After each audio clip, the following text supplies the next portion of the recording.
dokter muslim itu kalau bisa mempermudah, jadi jangan menakut-nakuti. Jadi justru mempermudah, ya. Aduh.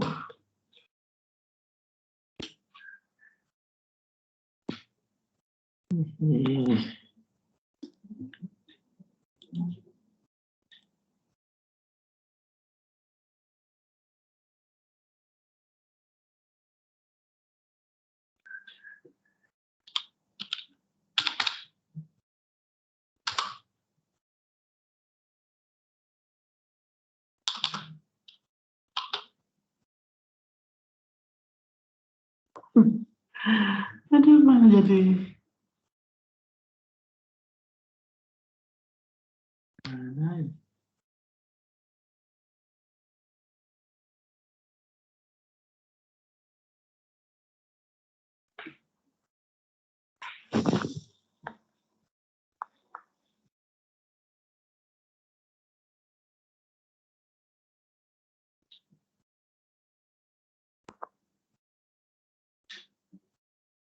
Nah, ini adalah dasarnya ya, bahwa puasa itu salah satu rukun Islam, wajib bagi umat Islam. Quran Surat Al-Baqarah 183. Jadi ini perintah Allah langsung, jadi ya memang, ya kita lanjutkan ya. Jadi dari segi kesehatan, harus ada pertimbangan pada pasien-pasien tertentu. Tidak semua pasien diizinkan untuk menjalankan ibadah puasa. Tetapi secara prinsip kita ingat bahwa jangan mempersulit, tapi kalau bisa kita mempermudah dulu itu loh.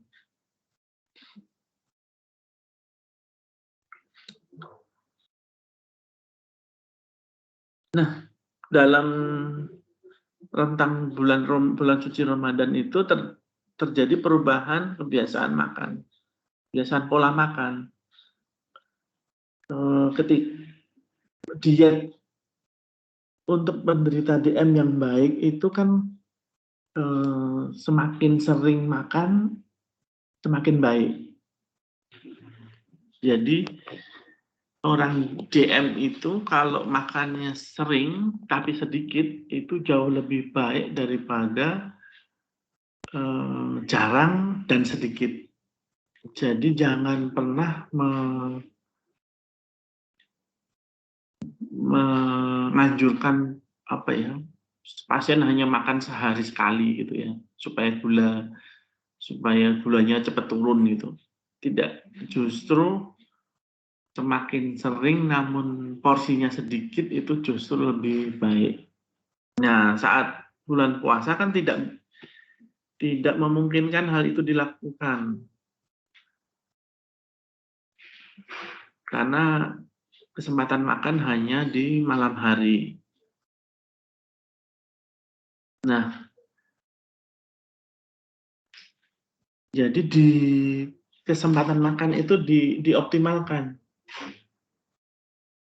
Jadi seringnya itu tetap sering, tapi ya karena malam ya tidak bisa sesering kalau siang gitu ya. Jadi ketika adzan buka puasa dulu, habis sholat maghrib, aduh, kok jadi masuk, habis sholat maghrib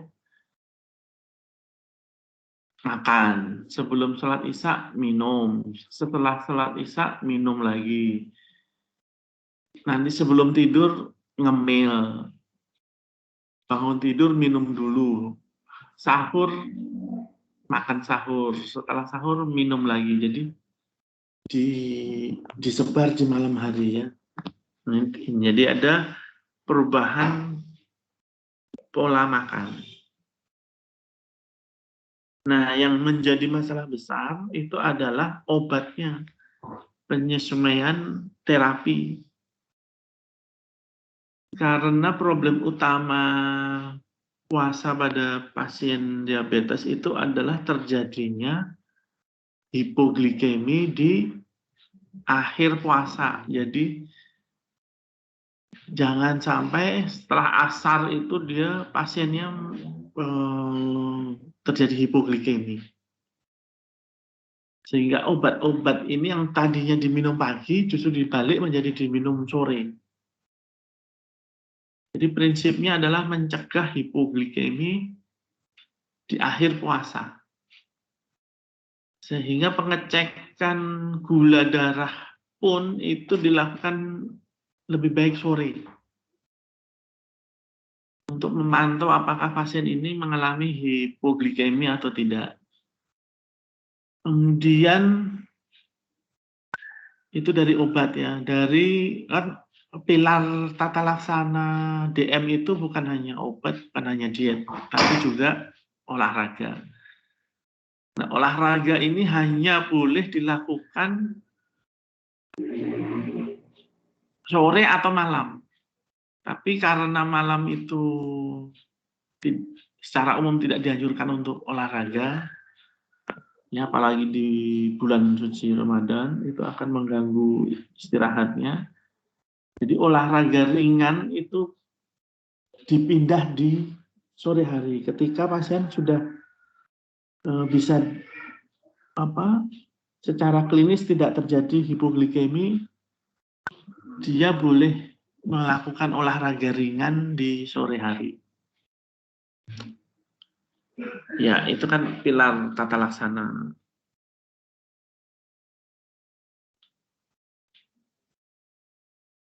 Nah, ini kita bicara diabetes tipe 2 ya.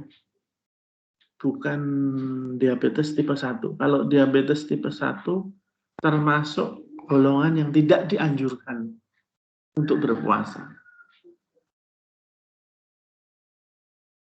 Ya, secara medis tidak dianjurkan. Jadi tetap boleh berpuasa. Jadi niatnya itu tetap boleh karena niat saja itu kan sudah dapat pahala. Perkara nanti tidak sampai selesai itu dibatalkan. Tapi kalau DM tipe 2 sebagian besar bisa menyelesaikan puasanya. Nah, ini gambaran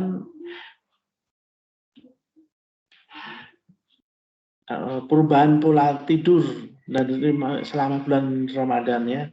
Dan ini mempengaruhi kortisol.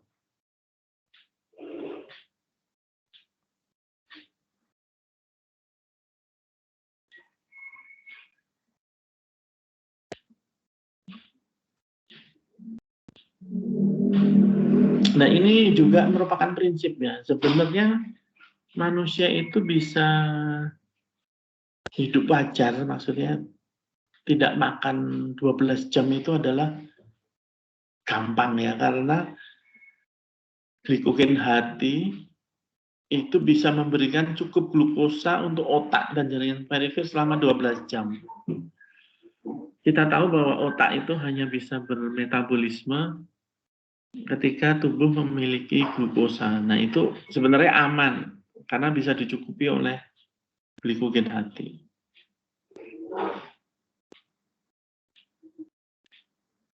Jadi itu menjadi alasan mengapa penyandang DM tipe 2 itu hampir rata-rata bisa, hampir sebagian besar bisa menyelesaikan puasa ya.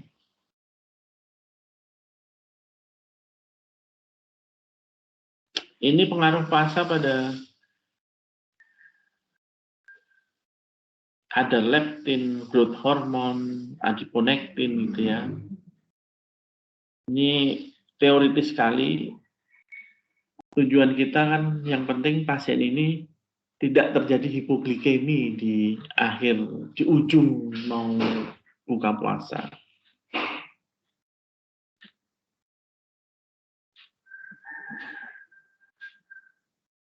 Nah, ini tanpa manajemen yang sesuai, penderita diabetes lebih mungkin mengalami hipoglikemia selama bulan Ramadan.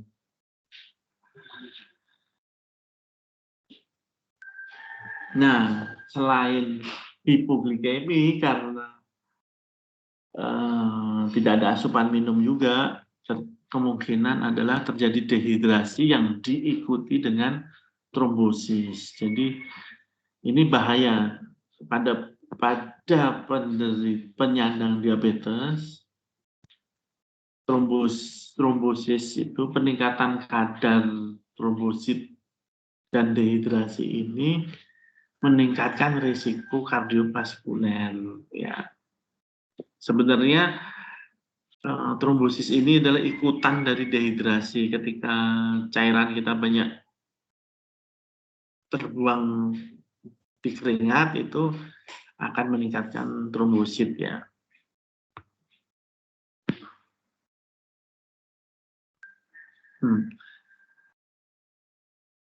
Atau yang ini sebenarnya terjadi hiperglikemia karena saat buka puasa itu terlalu ingin mengganti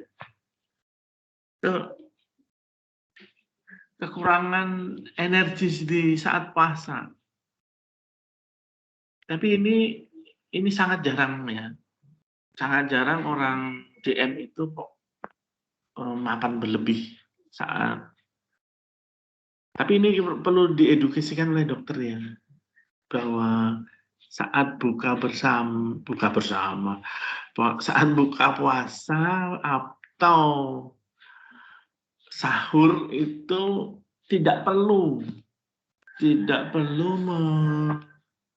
asupan yang berlebih. Karena takut nanti hipoglikemi gitu ya, tidak perlu. Karena itu tadi yang alasan yang di depan tadi ya.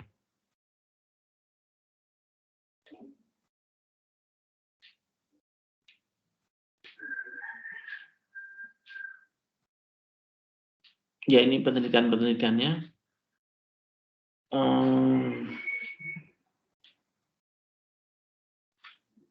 Terjadi hipoglikemi itu 4,7 kali lipat ya. Kemudian itu pada type 1. Makanya yang type 1 itu memang tidak disarankan.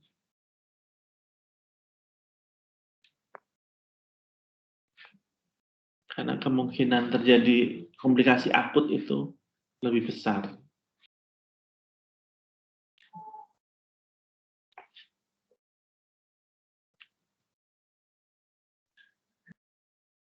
Ini penyebab hipoglikemi.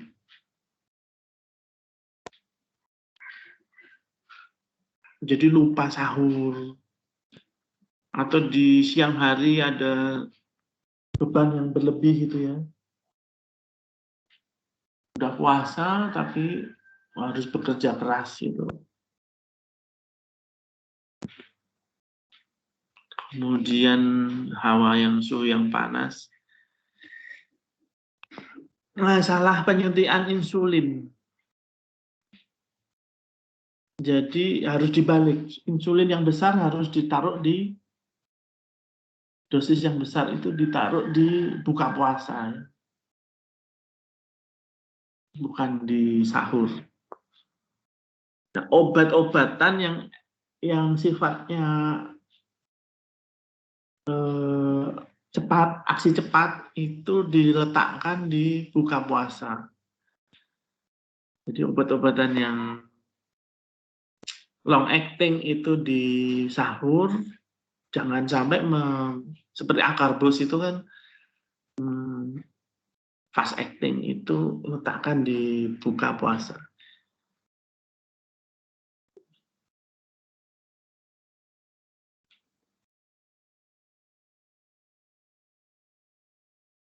Ini penyebab hiperglikemia, salah dosis, lupa bawa obat, namanya diundang buka bersama terus lupa bawa obat, atau menunya yang tidak biasa ya, karena buka puasa di buka bersama di hotel itu akan meningkatkan risiko hiperglikemia. Tapi ini ingat ya tadi ya, type 1, type 2 tadi ya. Nah ini dikelompokkan. Pasien itu dikelompokkan mana yang berisiko tinggi, terpengaruh oleh puasa, mana yang very high risk, ya, mana yang hanya risiko tinggi. Ini agak terlalu rumit dibaca, nanti kalian baca saja buku panduan dari Perkenia, dia lebih simpel, tidak. Nanti akan saya share. Jadi Perkeni atau Perhimpunan Ahli Endokrin Indonesia itu sudah membuat ini apa ini? Membuat panduan puasa pada penderita diabetes. Ya.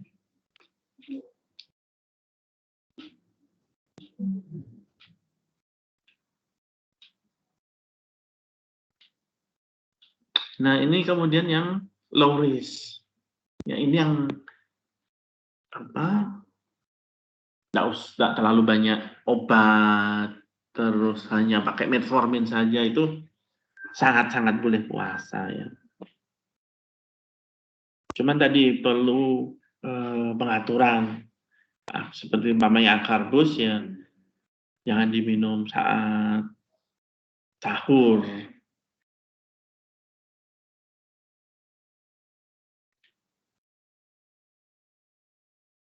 Nah ini kesimpulannya yang tadi, kalau yang dia masuk kategori 1, very high risk ya, sebaiknya tidak puasa. Tapi bukan berarti tidak boleh ya.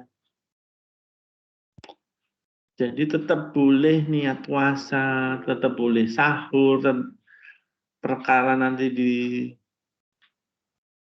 tengah jalan baru jam 10 sudah hipo terus harus makan itu tetap lebih baik. Ya.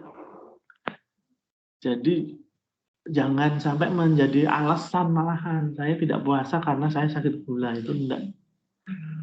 Justru kita sebagai dokter harus mendorong untuk pasien itu tetap puasa kondisinya apapun gitu.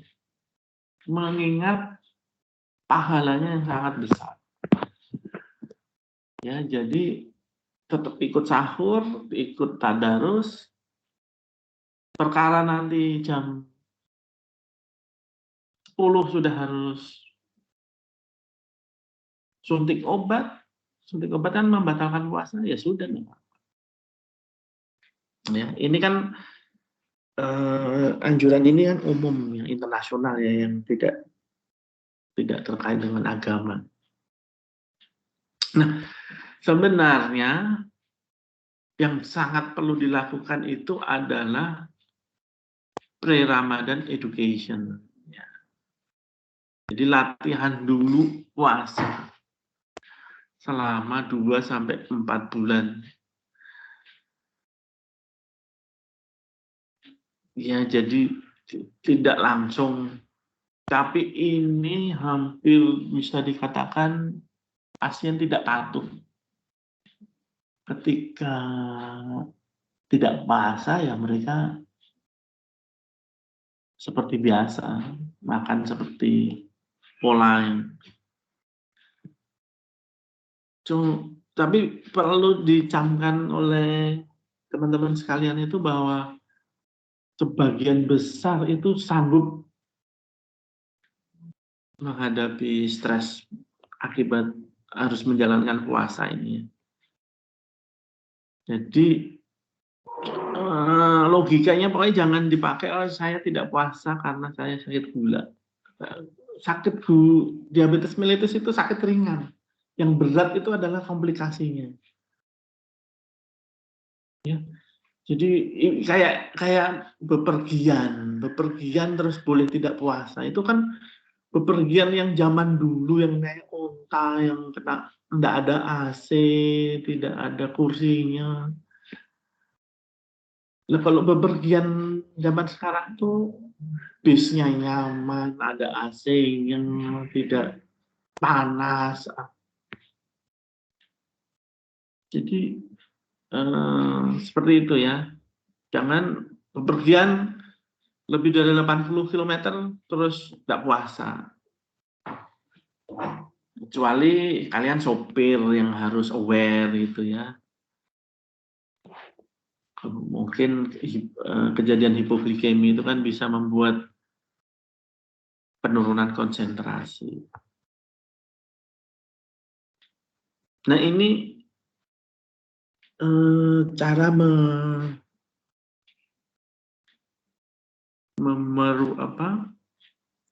merubah menu tadi ya. Tidak usah terlalu detail ini. Yakin kalau pasien diabetes itu sanggup menjalani puasa ya. Intinya dia menyebar makan itu di malam hari. Terus menghindari kafein. Kafein itu kan atau minuman bersoda itu terlalu tinggi gula. Terus dia membuat diuresis. Ketika terjadi diuresis terjadi risiko dehidrasi gitu ya.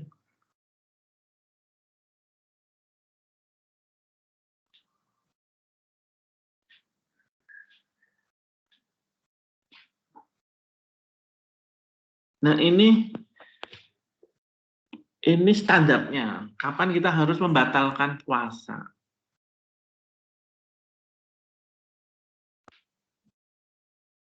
Jadi ini kalau di standarnya itu kalau terjadi hipo dan hiperglikemi. Tapi yang penting itu adalah gejala klinis ya. Kita melakukan pengecekan itu kalau ada gejala. Kalau tidak ada gejala ya enggak usah. Jangan kecuali masih dalam tahap tadi ya latihan tadi ya di pre Ramadan tadi. Jadi kalau ada gejala hipoglikemi itu kan dicek. Kalau memang di bawah 70 kemudian dilakukan recek itu kok memang hipoglikemi ya sudah memang boleh membatalkan. Tapi tetap kalau memang gejalanya ringan, intinya dokter tetap mendorong, dokter muslim ya tetap mendorong pasien untuk bisa menjalankan ibadah puasa. Seperti yang gula darah tinggi ini juga jangan menjadi acuan yang kaku ya.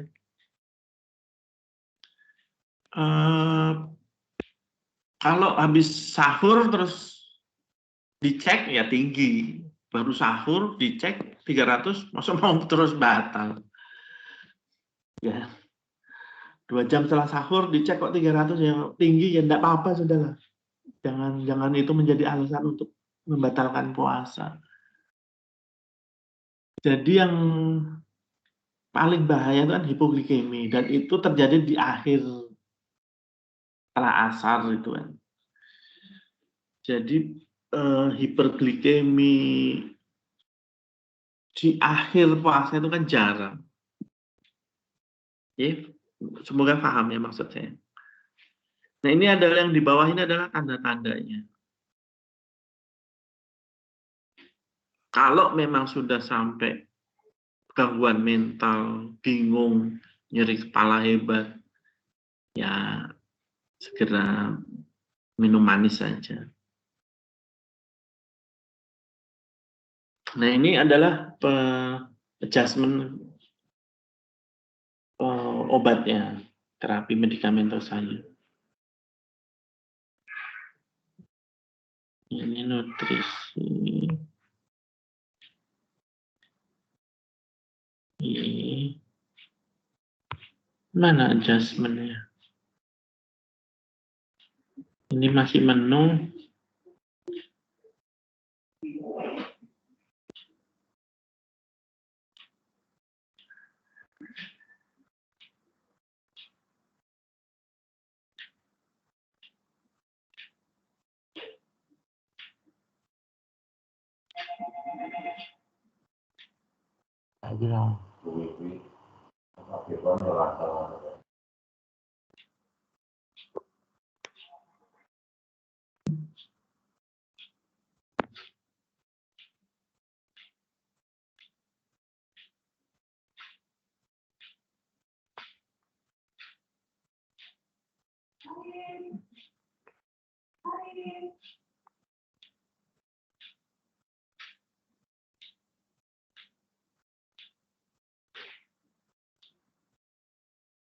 Ya ini aja yang perlu kalian hafal ya.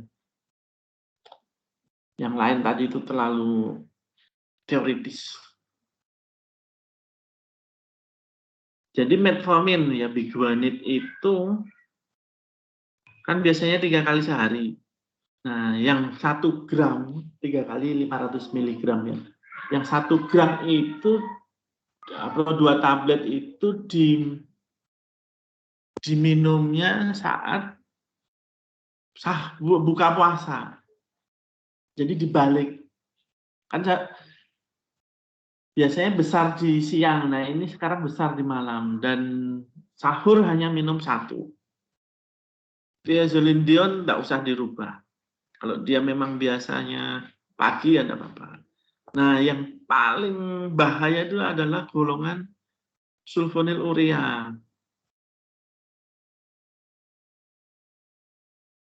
Ya, jangan pernah memberikan di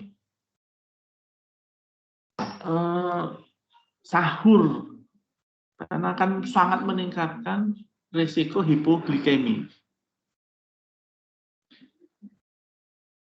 Nah, sulfonilurea ini biasanya sehari sekali. 5 pirit itu kan sehari sekali.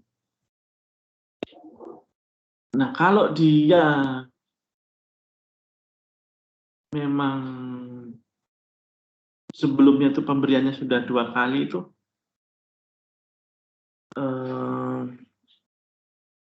yang pagi itu hanya setengah dosisnya saja, jangan full dose.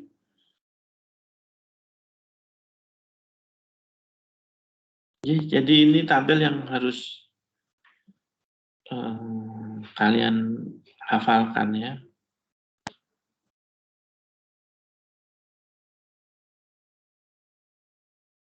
Ini kalau metformin kalau dia memang sudah terkendali dengan 1 kali sehari ya tidak usah di.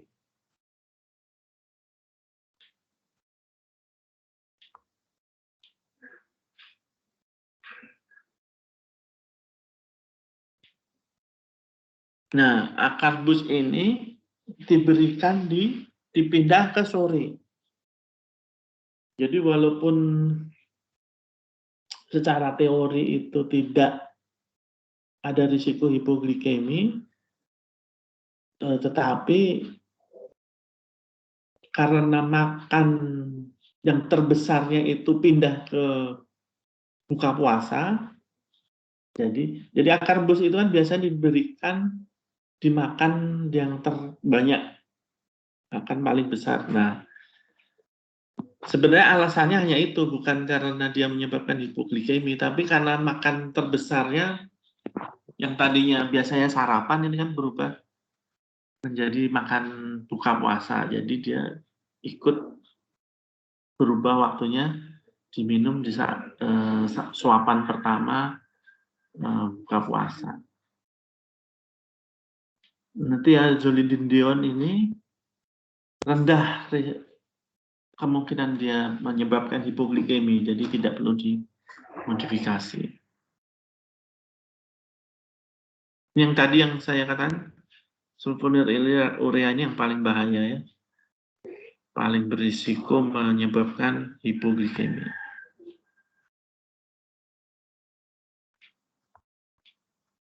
Di PP4 ini tidak perlu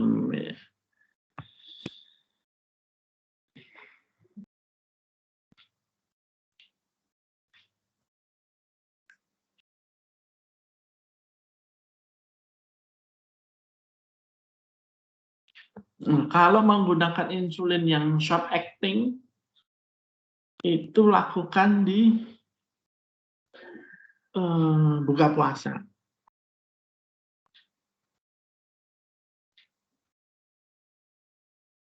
Nah, ini sebenarnya rekomendasinya pemeriksaan kadar gula. Tapi kalau di Indonesia sehari suruh ngecek berapa 8 kali gini ya. Yang sangat penting itu adalah antara asar sebelum maghrib sampai sebelum maghrib. Karena disitulah risiko tertinggi terjadinya hipoglikemia.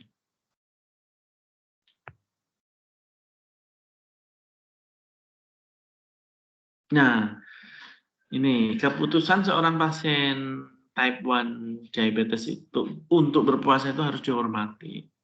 Ya, walaupun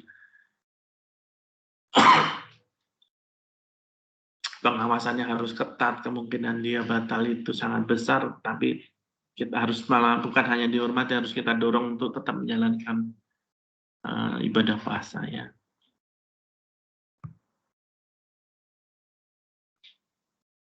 Nah, ibu hamil dengan DM itu masuk ke kelompok risiko sangat tinggi. Jadi tidak disarankan berpuasa.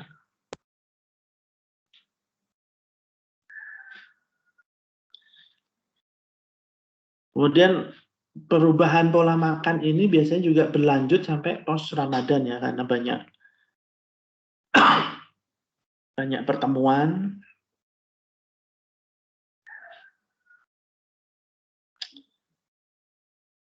Sehingga juga terjadi perubahan pola makan. Tapi intinya kembali balik lagi ke terapi sebelumnya.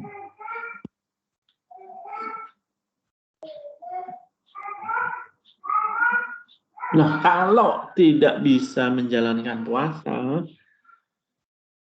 kan ada jalan keluarnya dengan membayar fidyah, ya. Ini untuk yang kelompok risiko tinggi, sangat tinggi tadi ya. Kalau type 2 diabetes itu hampir rata sebenarnya bisa untuk menjalankan puasa. Nah, kita ada pertanyaan karena kita akan masuk ke bagaimana penyandang DM saat beribadah haji, karena ibadah haji itu ibadah fisik ya. Dan ada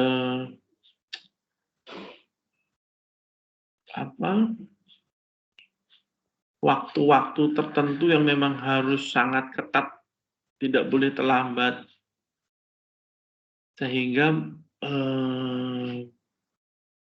makan itu menjadi bukan hal yang penting gitu ya. Karena kalau lewat waktunya bisa gugur ibadah hajinya.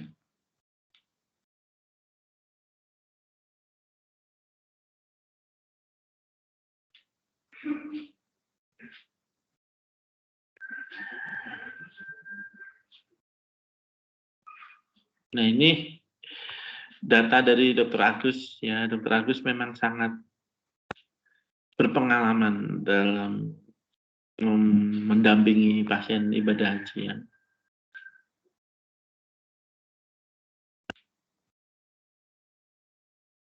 Jadi sangat tahu bahwa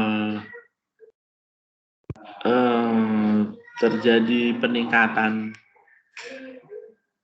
yang harus dirawat akibat sakit gula ini. Terus yang paling meningkat itu adalah pneumonia.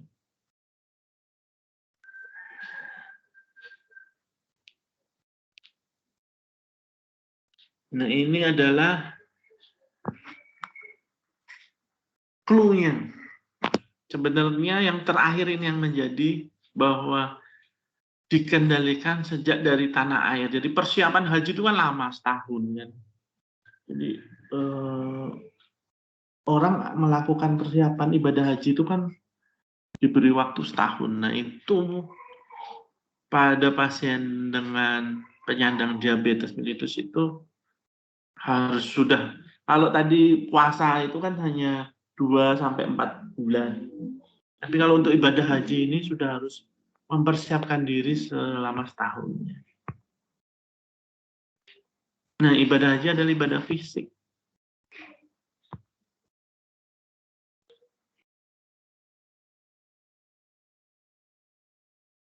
Dilaksanakan pada waktu tertentu, jadi tidak bisa bebas kita. Cuacanya juga sangat berbeda.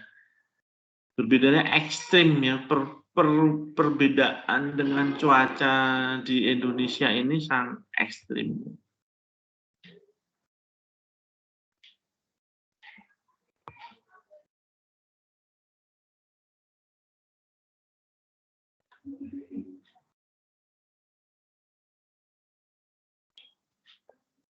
Nah, ini adalah pilar-pilar tata laksana diabetes mellitus. Jadi harus diet, olahraga, dan farmakologi. Tapi ini untuk mengendalikan kadar gula darah sehingga meminimalkan komplikasi. Itu kan target tata laksana diabetes itu kan itu.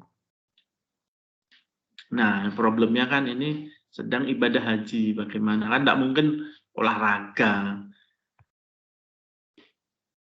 Karena kegiatan fisiknya sendiri sudah berat. Ya. Kemudian dietnya juga tidak teratur karena tidak boleh masak sendiri kan. Makanan itu datang ya sedatangnya gitu loh. Kemudian cuacanya kadang panas sekali, kadang dingin sekali. Nah, yang paling yang paling harus dicegah itu adalah komplikasi akut dari diabetes mellitus. Komplikasi akut itu hanya ada 2, yaitu hipoglikemi dan ketoasidosis. Jadi kalau gulanya tinggi tapi orangnya baik-baik saja itu masih ditoleran gitulah. Seperti habis sahur kok gulanya tinggi 350 itu masih dalam batas toleransi. Ya. Karena untuk terjadi ketoasidosis tidak cukup hanya hiperglikemi, ada stres, ada infeksi dan macam-macam.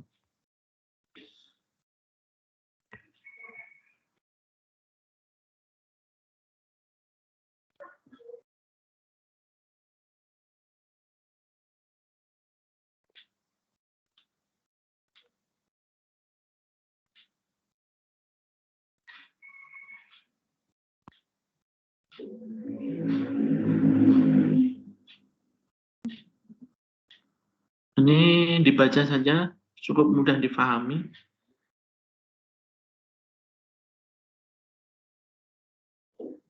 Intinya adalah tidak ada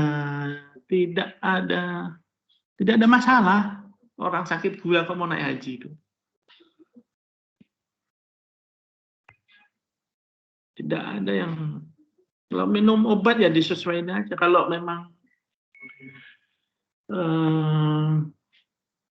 takut hipoglikemi ya bawa permen, bawa coklat. Nah, yang menjadi masalah sebenarnya justru gejala klasik dari diabetes. Ya. Jadi ada ritual-ritual atau tuntunan dalam urutan ibadah haji itu yang kita harus suci. Nah, pada orang diabetes itu kan poliuri, sering kencing. Nah, itu harus menjadi kebiasaan untuk pipis dulu sebelum melakukan kegiatan. Ya, sebentar, lagi kuliah. Nanti aja. Ya, karena untuk berwudu itu tempatnya jauh. Karena kita lagi tawaf terus batal. Nah, itu untuk wudu, untuk keluar, untuk kembali lagi itu sulit. Atau karena kita minum akarbus itu salah satu efek sampingnya adalah pasien menjadi sering kentut. Nah, itu juga apa nggak usah diminum dulu. Oh, nanti paling hanya tinggi saja kan kadar gulanya. Kan yang ditakutkan adalah justru hipoglikemi.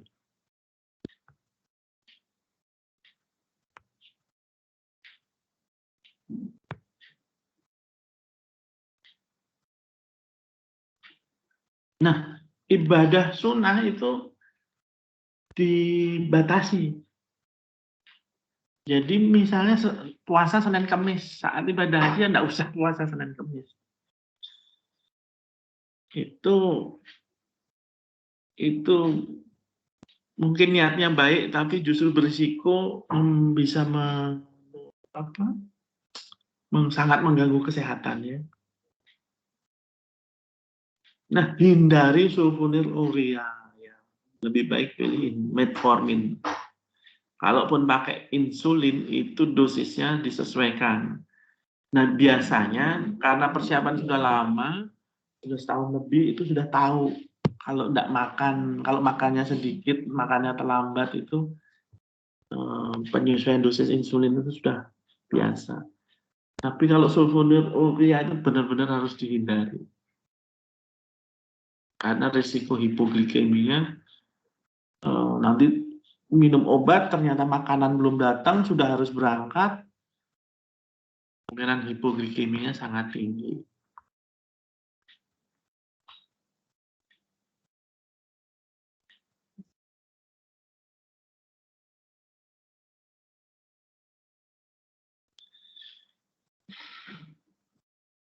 Lima teguk tiap jam ya. Nah, kalau cukup kurma saja. Duh, selesai. Ini adalah slide terakhir. Ada yang mau bertanya? Iya. Jadi tidak ada masalah penyandang diabetes untuk ibadah haji. Tidak ada masalah penyandang diabetes untuk berpuasa. Ya. Jadi jangan terlalu berlebihan khawatir, terlalu teoritis untuk menghadapi puasa, karena justru akan membuat semangat untuk melakukan ibadah itu berkurang. Ya. Jadi sebagai seorang dokter muslim, justru kita harus berusaha mendorong pasien itu tetap bisa menjalankan ibadah puasa ataupun haji. Jadi seperti sholat. Jadi kalaupun pasien itu pakai kateter, kemudian itu kita sebagai dokter jangan buru-buru memberi informasi bahwa tidak sah wudunya gitu. Jadi kita harus sangat menghormati keinginan pasien untuk beribadah. Jadi kalau besok merawat pasien, mamanya terpaksa dia harus memakai kateter, kemudian sangat sulit untuk mensucikan diri, bersuci, kan? Ya kita berprasangka baik saja.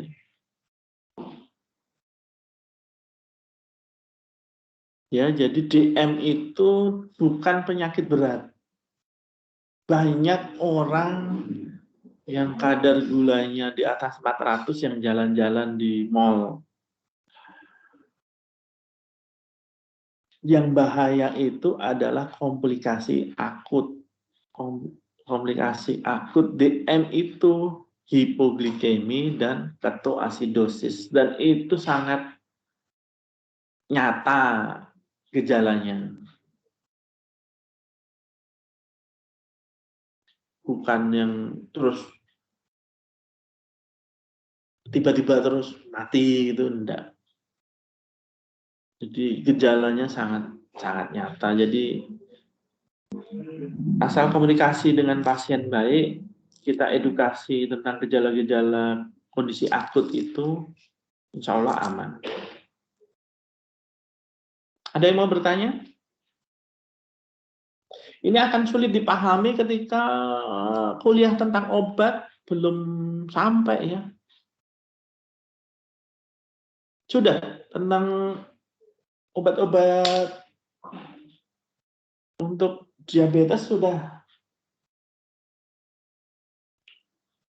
dapat atau belum? Belum. Kalau obat diabetes. Jadi obat diabetes itu ada yang short acting, ada long acting, fast acting, itu memang harus dipahami terlebih dahulu. Ada yang mau bertanya?